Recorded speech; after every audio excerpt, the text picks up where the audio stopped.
Karibu sana ndugu na dada msikizaji mahali ambapo ulipo. Ni mimi wenyu tena medical missionary doctor evangelist Judith Nabwire na kuletea kipindi cha afya mahali popote ulipo. Tunaona mara ya mwisho tuliongelea juu ya kunuka kwa mdomo, tukaona ni nini ile ambayo inasababisha hayo yote, na tukaelekezwa jinsi tunavyofaa hakika kuzuia unukaji wa mdomo.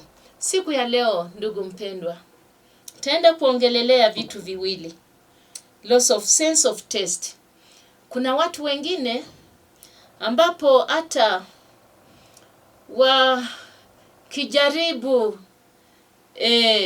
kutesti kitu kwa mdomo hawaoni chochote. Wanapojaribu hata kuweka pilipili haoni kama inafanya kitu. Hata anapojaribu kuweka chumvi anaona haijatosha. Hata kitu kinapokuwa ni kitamu, sukari, sensi, testi haisikii kabisa. Alafu tena tutaongelea juu ya dry mouth, mdomo ambao umekauka. Kuna watu ambao wako na shida kama hizi, loss of taste and also dry mouth. Hizo ni vitu viwili ambavyo ni tofauti sana ndugu mpendwa. Kwa hivyo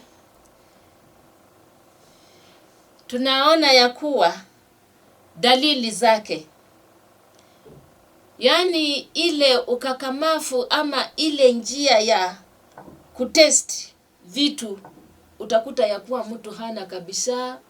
Mtu hajui kutofautisha anapokula kitu, whether kama chakula ni kitamu ama chakula sio kitamu. Ninaongea na watu kama hawa ambao wamelusi testi kabisa. Hata wanapojaribu kuwapikia chakula kitamu aina gani, yeye hajui, haelewi. Ajihisi kama hicho chakula ni kitamu. Haelewi kabisa, hata hakimguzi. Hata wanapojaribu kuweka chumvi, hata kama chumvi itawekwa mingi aina gani, yeye hasikii, ajihisi kitu chochote. Hata kama ni chai wameweka sukari, loss of taste imeenda kabisa. Chanzo cha hiyo ni nini? What is the cause? Tunaambiwa kumbe katika ulimi wetu there is what we call taste buds. Yani vile vitu ambavyo vimeumbwa katika ulimi wetu testi ambazo ni tofauti. Ninaweza kusema ya kuwa ni kama karibu sisi wote tumepoteza mpaka tumebaki tuna chache. Kwa sababu tunaambiwa ya kuwa mwanadamu anapozaliwa ako na taste buds 10,000 ya kusikia testi tofauti. Ni kama tumebaki na chache sana, ambazo sisi wenyewe hata mpaka hatuzijui ni gani hizi. Tunajua tu tuseme testi ya sweetness ndio tumebaki nayo. Kama ni 10,000, 10,000 ambazo Mungu wetu ametuumbia kwa ulimi wetu tupate kutest, tuone hii tukikula ina testi hivi, hii ina testi hivi, hii ina testi hivi. Tumebaki na kutesti sukari alafu na kutesti kama kitu kiko chungu, alafu tutesti kitu kama kiko na sukari. Unaona? Ni kama testi zote tumebaki tu out of 10,000 tumebakia ni kama testi 2 ama sijui 3 ama 4 ya kusikia sweetness, kizuri yani sweet, sukari ya kutesti sukari, ya kutesti chumvi, ya kutesti kama kitu kiko bitter ama sawa. Surely there is sourness and bitter, kichungu na sawa. Sasa ni kama tuko na testi 4 tu. Sasa hizi testi zingine zote kumbe tumeziharibu. Kwa hivyo hii condition tunaambiwa ya kuwa imesababishwa na maallergy. Tunapokuwa na shida ya allergy, imepoteza testi katika ulimi wetu kabisa, na magonjwa tofauti ya kuambukiza imetupotezea testi mpaka hata tukikula hatujui. Jambo lingine ambalo tena tunaambiwa imefanya watu hawana testi katika midomo yao ama katika ulimi hata anapoweka kitu ni aging. Unapoendelea kuzeeka, loss of taste inaonekana.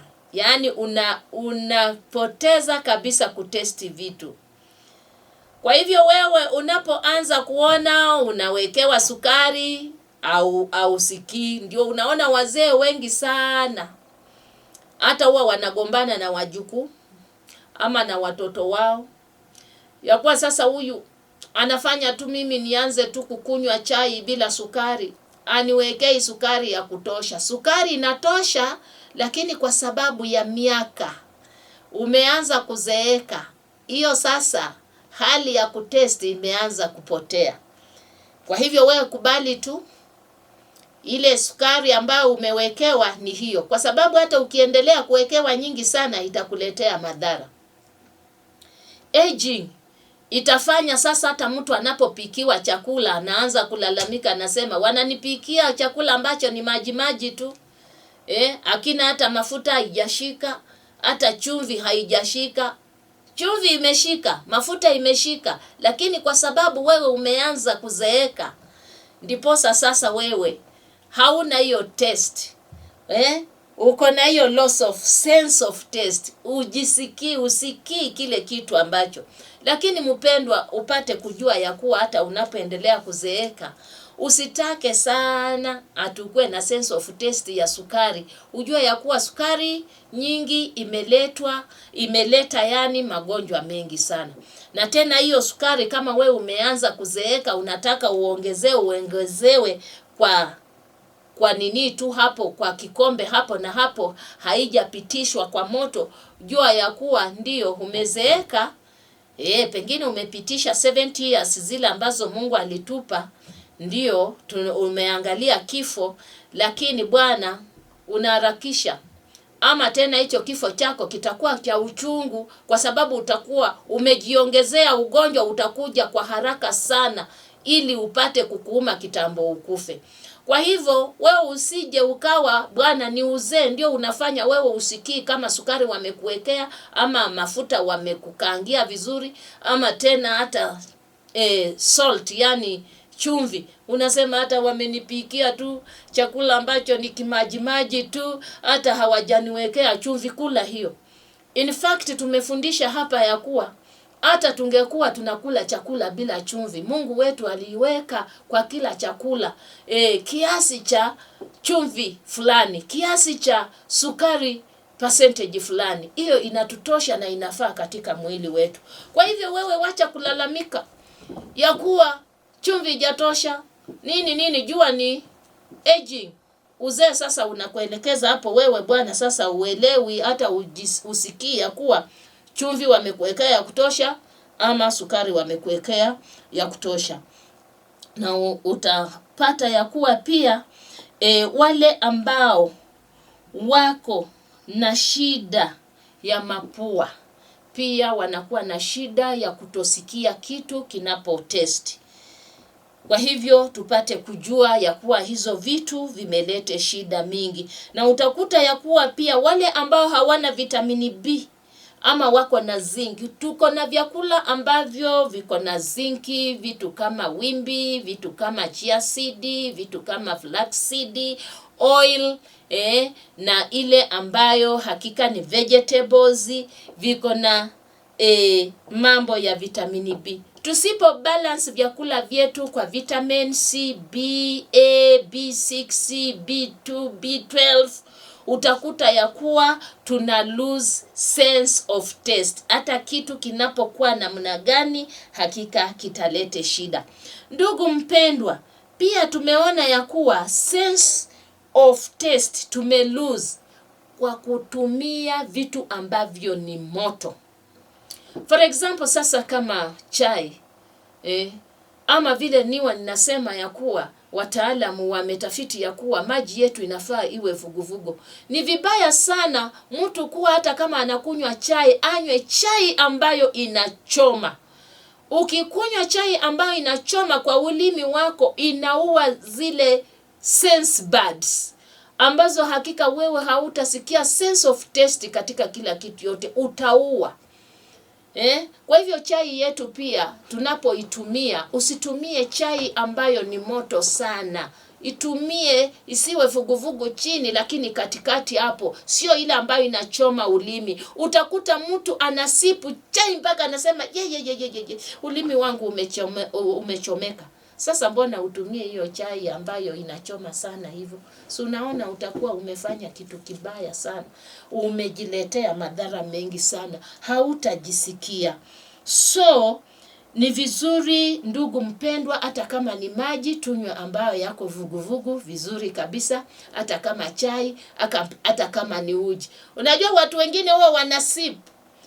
Nimeona mwingine na nimeona mara nyingi mtu anasipu chai akijua ya kuwa ilikuwa baridi ama uji, anafuruta mpaka anarudisha tena kwa kikombe kwa sababu imemchoma, hata hawezi kufanya nini, hawezi hata akaimeza. Na ndugu mpendwa, tunapotumia hata ugali, kile chochote, pia imesababisha esophagus cancer. Kukula vitu ambavyo viko very hot, hata iwe ugali, hata iwe uji, hata iwe chai, inapopita hapa inaua hizo cells na unaweza ukatokezea mambo ya esophagus cancer. Na tunaona ya kuwa ndiposa unapoona ya kuwa you don't have sense of taste, ni vizuri for you to go for a nutritious diet. Uendelee na diet ambayo ni ya matunda na mboga mboga. Mimi nimeona ndugu mpendwa, diet ya matunda na mboga mboga inasemwa karibu kila mahali. Bwana Mungu wetu asitusaidie, asinisaidie hata mimi. Hakika nione ya kuwa hizi fruits, nisiwe tu Judy mimi naongea tu juu ya fruits. Kama nimekosa pesa na wewe umekosa pesa, Mungu atufungulie njia tupate pesa ya kununua hizi fruits.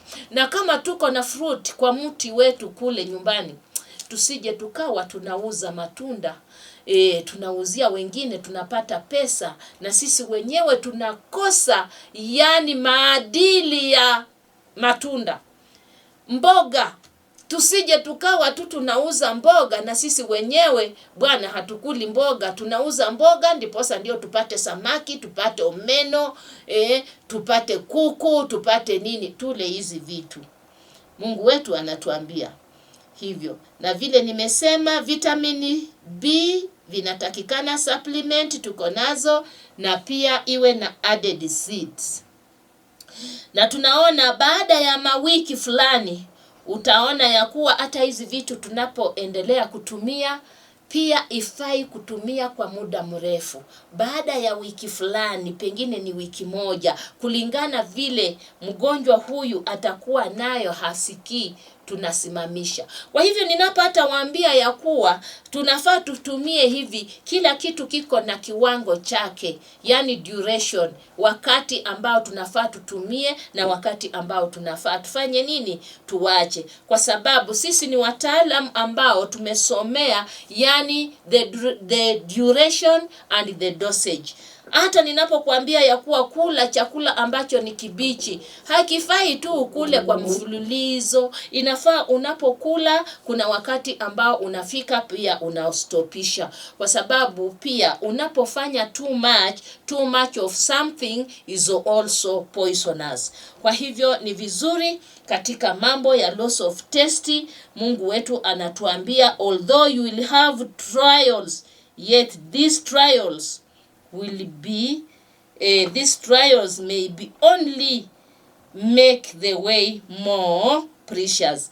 Ndugu mpendwa, na ni ukweli, hata kama tunapata majaribu, tunaona ya kuwa majaribu haya yanatuweka tukue na nguvu, ili kule mbele mahali ambapo tunaenda itakuwa imefungua njia, tumekuwa tena na nguvu. Kumbe hizi trials ziwa zinatuweka yani tayari zinatutayarisha kwa mambo ambayo hakika yako mbele yetu. Kwa hivyo tusikimbie majaribu. Tusikimbie majaribu. Kwa kila jambo Mungu huwa ako pale. Unapoona jaribu limekukujia, Judy, ninapoona jaribu linanikujia, nisione ya kuwa ilo jaribu halingenipata. Kumbe Mungu ako na sababu ya kunitayarisha, au huwa anajua jaribu ambalo liko mbele ni kubwa kabisa. Kwa hivyo jaribu hili linapoanza ananiandaa ili nikikutana na lile ambalo ni tafu kule mbele, mwili, mawazo itakuwa imejiandaa.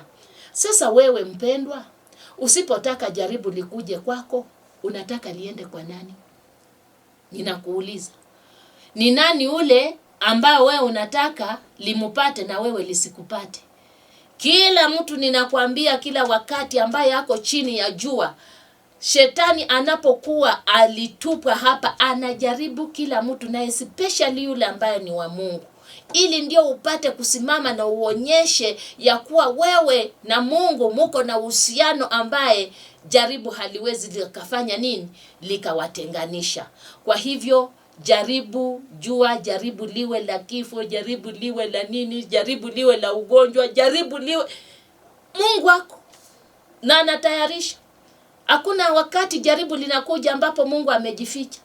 Hata Yesu Kristo alipokuwa sasa anaona ya kuwa hili jaribu la kuangikwa msalabani lilikuwa ni kali kabisa, akaona ya kuwa limuondokee, kama inawezekana Mungu mimi niondolee ili jaribu la kuangikwa katika msalabani.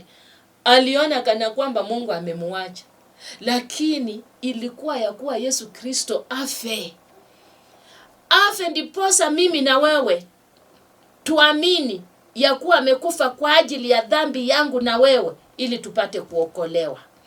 Na alikuwa ashinde hilo jaribu.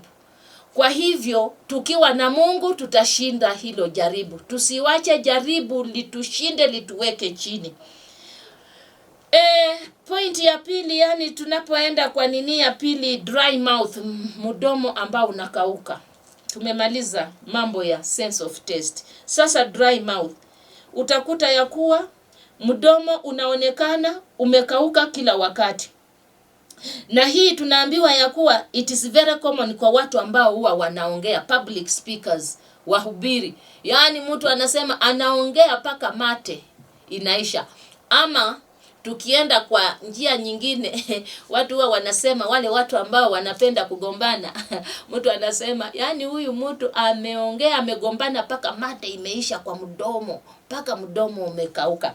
But sasa kwa njia nzuri tunasema public speakers, those who are teachers, those who are preachers, hakika always huwa na dry mouth.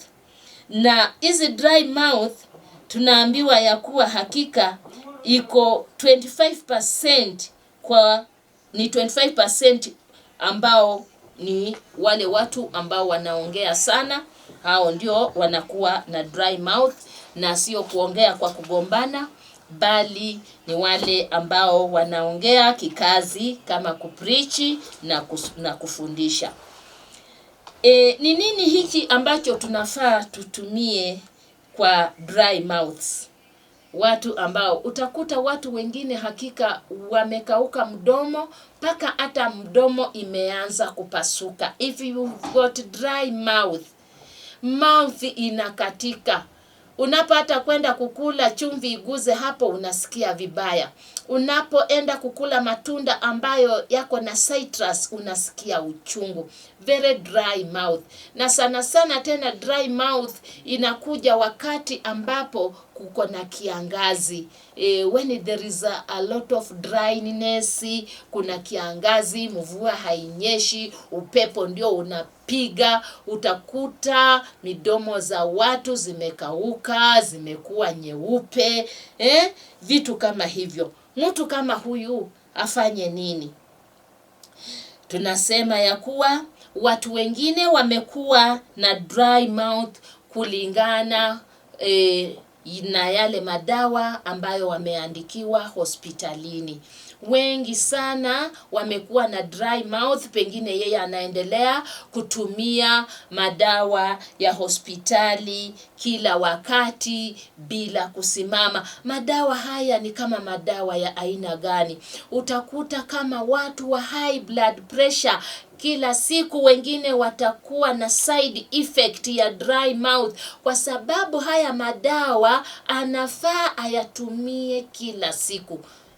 Mtu wa high blood pressure, mtu wa diabetes, mtu wa HIV ni kila siku atumie madawa. Mtu wa kansa ni kila siku atumie madawa. Utakuta watu ambao wanatumia madawa ambao wameandikiwa zile kemikali zimesababisha hakika huyu mtu kukuwa na dry mouth. Uwe na ugonjwa wa sukari ya chini ama ya juu, bora tu wewe karibu kila siku uwezi kukosa kutumia madawa. Ninaongea hakika na mtu ambaye anatumia haya madawa, ameona ya kuwa mdomo wake hata sio kiangazi, kunanyesha, mdomo wake unakauka. Zile kemikali zimefanya. Sasa mtu anasema, sasa akisema hivi nitafanya namna gani? Sikwambii uachi hayo madawa. Endelea, kwa sababu usipotumia hayo madawa, si unaona ugonjwa wako utaenda. Lakini Mungu bado anasema you have to turn to his natural remedies. Unapoendelea kutumia hayo madawa, na wewe pia endelea kula vizuri, endelea kunywa vizuri. Usikule tu madawa bila kufanya mambo ya Mwenyezi Mungu ya kwenda kwa chakula, kwa sababu I'm very sure unapoenda hospitali wanakuambia aje, haya madawa usije ukatumia bila kula kwanza chakula, yatakusungusha kwa tumbo. Kwa hivyo wewe unaona chakula ndio dawa ya kwanza, na Mungu wetu amekupea chakula ambacho kwenye utakula, ili ukikula yale madawa hakika yasije yakapata ya kuwa utumbo uko tupu. Tanguliza kwanza chakula, lakini ujue unakula chakula gani. Dawa ni nzuri, zimekusukuma, umekaa na sukari over 25 years ukikunywa hiyo dawa. Mimi sijakuja hapa kukuambia usikunywe dawa. Lakini wewe bwana, endelea kula chakula, lakini mimi nakuelekeza chakula ambacho Mungu mwenyewe angependa. Na ienda ikawa uendelee kukula hicho chakula na mpaka tena urudi kuacha hayo madawa, na ukipima upate kujua ya kuwa, upate kuona ya kuwa sukari yako imekuwa very normal. Kwa hivyo utakuwa unaona ya kuwa unapokuwa na dry mouth, breathe through the nose. Unapokuwa na dry mouth, jaribu kupumulia through the nose, kutokea kwa mapua. Funga mdomo, kwa sababu mdomo wako unakuwa dry. Jaribu kupumua pumzi yako ikiingia na kutoka kwa mapua. Though breathing through the mouth helps in taking much more air. Lakini kweli ni ukweli, ukifunga mdomo, unaona kana kwamba unafinywa, pumzi haitoki vizuri. Lakini kwa sababu ya dry mouth, jaribu kufunga mdomo kidogo, upumulie ndani ya mapua. Lakini ukijua ukipumulia kupitia kwa mdomo, yenyewe fresh air iwa inaingia vizuri, tena unaitoa kwa urahisi vizuri ndani na nje. Lakini jaribu pia kufunga na kufungua. Jambo lingine ambalo hakika unafaa ufanye unapokuwa na dry mouth, sip water frequently. Yaani ukiona ya kuwa mdomo wako kila saa, jaribu kuwa unatumia maji kidogo kidogo. You can use it even after an hour. Awali tembea na maji kwa chupa. Sio kusafisha mdomo, lakini unajaribu tu kusip kidogo kidogo. Punde sio punde utakuja kuona mdomo ambayo ilikuwa inakauka, hata utasahau kama mdomo wako ulikuwa unafanya nini, unakauka. Kwa hivyo ni vizuri ndugu mpendwa, na tena inasemekana after every meal an hour or between meals, endelea pia kusipu maji. Wapendwa, dry mouth pia inatokana na kutumia mambo ya kahawa. Kahawa hii tumeongelea juu ya high blood pressure, soft drinks, vitu kama sasa tuseme soda pia zimelete dry mouth, vitu kama kwencha, hizi vitu kama pombe, lika imelete dry mouth. Utakuta kweli wale watu ambao wanatumia pombe ama wale walevi hakika wako na dry mouth. So sio vizuri. Let us avoid all this. Let us avoid. Drink water and fruit juices instead of soft drinks. Lot of fluids.